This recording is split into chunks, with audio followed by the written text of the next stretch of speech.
పవన్ కళ్యాణ్ గారు కలిశాం. ఆ తర్వాత ఎన్డీఏ మన ప్రధానమంత్రి నరేంద్ర మోడీ గారు పూర్తిగా సహకరించి కూటమి కట్టాం. నేను ఎన్నో రోజులు రాజకీయాల్లో ఉన్నాను కానీ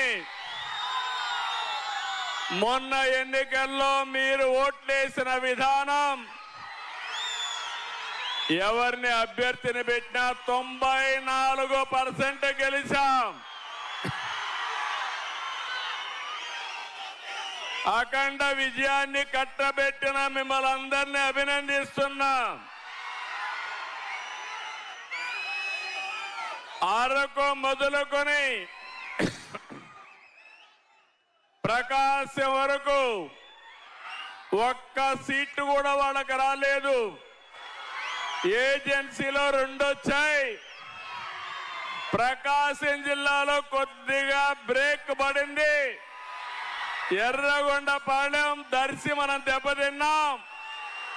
రేపు జరిగే ఎన్నికల్లో ఒంగోలు జిల్లా, మార్కాపూర్ జిల్లా 100% గెలిపించే బాధ్యత మీది. సిద్ధమా తమ్ముళ్ళు అని అడుగుతున్నా, ఆడబిడ్డలో సిద్ధమా అని మిమ్మల్ని అడుగుతున్నా. నేను ఈరోజు మీ దగ్గరకు వచ్చింది మాటలతో రాలేదు. ఎన్నికల ముందు మీకు ఒక మాట చెప్పాను.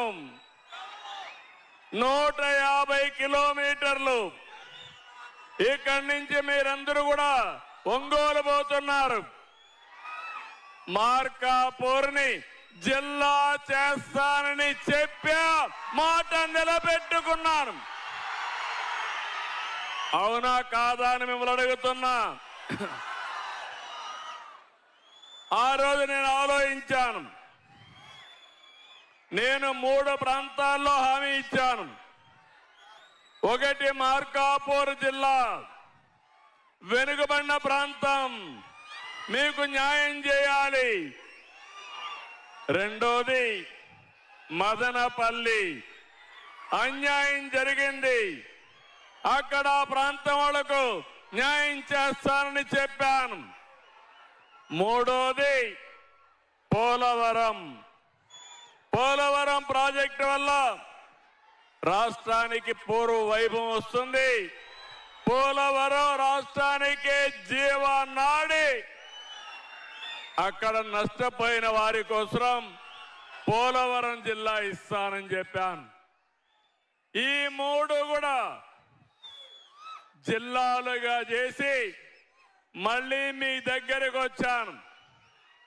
మీరందరూ ఆనందంగా ఉన్నారా అని మిమ్మల్ని అడుగుతున్నా. గట్టిగా చప్పట్లు కూడా చెప్పండి, మేమందరం ఆనందంగా ఉన్నామని. ఏం తమ్ముళ్ళు, మీరు వెనకాన ఉండేవాళ్ళు,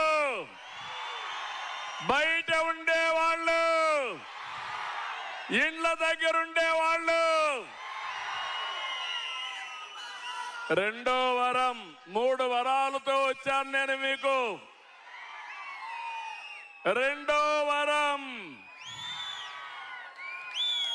30 సంవత్సరాల కంటే ముందు 96 మార్చి 5వ తారీఖున నేను ఈ ప్రాంతానికి టూర్ వచ్చాను. మీ కష్టాలు చూశాను. ఎక్కడ చూసినా ఫ్లోరైడ్ ఉండే నీళ్లు, తాగడానికి వీలులేని నీళ్లు, కరువు ప్రాంతం ఈ ప్రాంతం. మాకు శ్రీశైలం నీళ్లు ఇమ్మని అడిగారు మీరు ఆ రోజు. పిల్లలున్నారు కానీ పెద్దలకు జ్ఞాపకం ఉందా అని అడుగుతున్నా మిమ్మల్ని అందరినీ.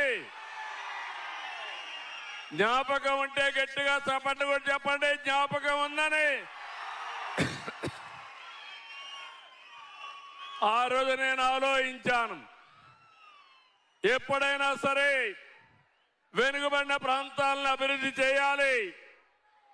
మార్కాపూర్ ప్రాంతం ఆ రోజు ప్రకాశం జిల్లా పశ్చిమ తాలూకాలు నీళ్లు లేకుండా ఇబ్బంది పడ్డారు. అందుకే నేను హామీ ఇచ్చాను, భూమి పూజ చేశాను, ఫౌండేషన్ వేశాను. అది వెలిగొండని మరొక్కసారి మీ అందరికీ విజ్ఞప్తి చేస్తున్నా. తమ్ముళ్ళు, అప్పటి నుంచి ఆ పని ప్రారంభమైంది. 30 ఏళ్ళు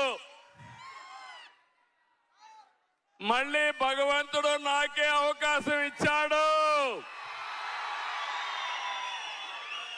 వెలుగొండను పూర్తి చేసి జాతికి అంకితం చేసి మీ జాతకాలు మార్చమని. అవునా కాదా? అవునంటే గట్టిగా చప్పట్లు కొట్టి చెప్పండి.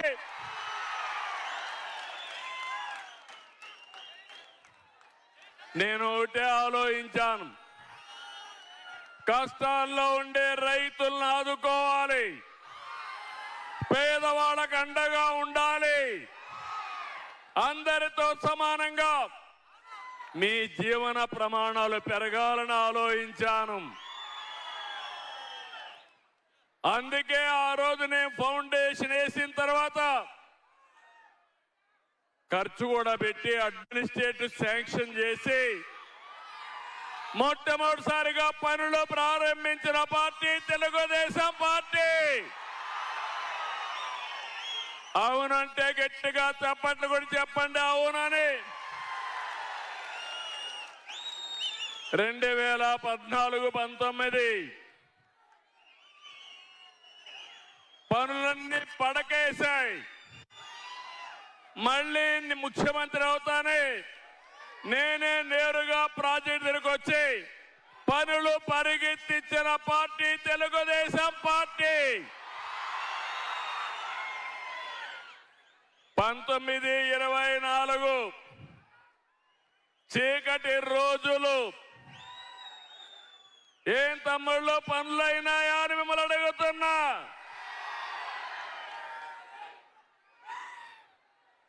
మీరందరూ ఆలోచించుకోవాల్సిన అవసరం ఉంది. ఆ రోజు మీరు ఒక్కసారి చూస్తే ఆనాటి ముఖ్యమంత్రి దీనివల్ల 4,35,000 ఎకరాలు సాగుకొస్తుంది. గిద్దలూరు, మార్కాపూరు, అదే మరిగా ఎర్రగొండపాలెం, కనిగిరి, ఈ 4 నియోజకవర్గాలు కాకుండా పక్క నుండి ఉదయగిరి, కడపలో ఉండే బద్వేలు కూడా నీళ్లు పోయే పరిస్థితి వస్తుంది. అలాంటి ప్రాజెక్టు నేను గాని ముఖ్యమంత్రిగా ఉండుంటే 21లో మీకు నీళ్లు ఇచ్చేవాడిని.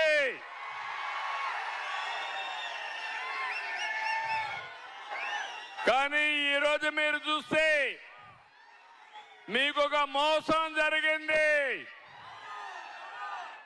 ఆనాటి ముఖ్యమంత్రి మీకు ఒక మాట చెప్పాడు, పనులు అయిపోయినాయని చెప్పాడా లేదా? దొంగ నాటకాలు ఆడాడా లేదా? ప్రారంభం చేశాడా లేదా అని మిమ్మల్ని అడుగుతున్నా. పనులు అయినాయా తమ్ముళ్ళు అని మిమ్మల్ని అడుగుతున్నా. గట్టిగా చెప్పండి, అయినాయా పనులు? పనులు అయిపోయింటే నేను ఇప్పుడు రావాల్సిన పని లేదు కదా.